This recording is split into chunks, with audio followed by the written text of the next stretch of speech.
Doctor Babasaheb आंबेडकरांच्या अंत्ययात्रेचा हा video पाहिला की मन सुन्न होतं. पण हा व्हिडिओ आमच्यापर्यंत पोहोचवण्यासाठी एका व्यक्तीने अक्षरशः आपलं राहतं घर गमावले. त्यांचं नाव आहे नामदेवराव भटकर. कोल्हापुरातल्या मसूद मालेगावात नामदेवराव भटकरांचा जन्म झाला.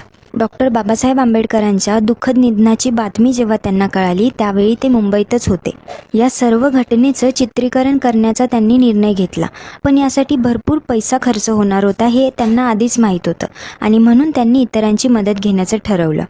चित्रीकरणाच्या क्षेत्रात अग्रेसर असलेल्या बरेच जणांना त्यांनी मदतीसाठी विचारलं, पण सर्वांनी नकार दिला. काहींनी तर अस्पृश्यांच्या नेत्यांशी आमचा काय संबंध असं म्हणत नकार दिला. पण तरीसुद्धा त्यांनी हार मानली नाही आणि हे काम त्यांनी स्वतःच करण्याचा निर्णय घेतला. हे चित्रीकरण करण्यासाठी जवळपास 3000 फूट नेगेटिव्ह रीळ लागणार होती आणि त्यासाठी त्या काळी तब्बल 1400 ते 1500 रुपये इतका खर्च येणार होता.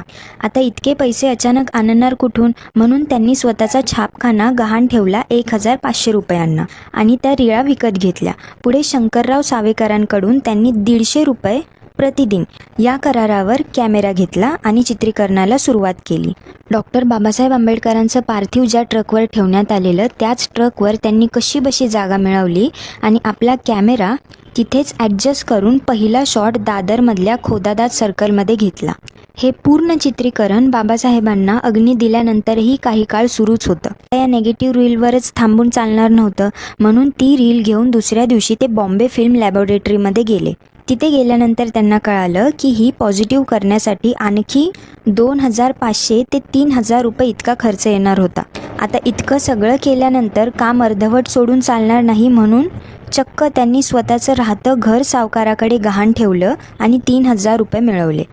इतकं सगळं झाल्यानंतर आज जो व्हिडिओ आपण पाहतोय तो त्यांच्यामुळे. पुढे सावकाराकडून त्यांना त्यांचं राहतं घर सोडवता आलं नाही आणि जितकं गमावलेलं ते सुद्धा परत मिळवता आलं नाही, म्हणून ते सर्व सोडून कायमचे गावी निघून गेले.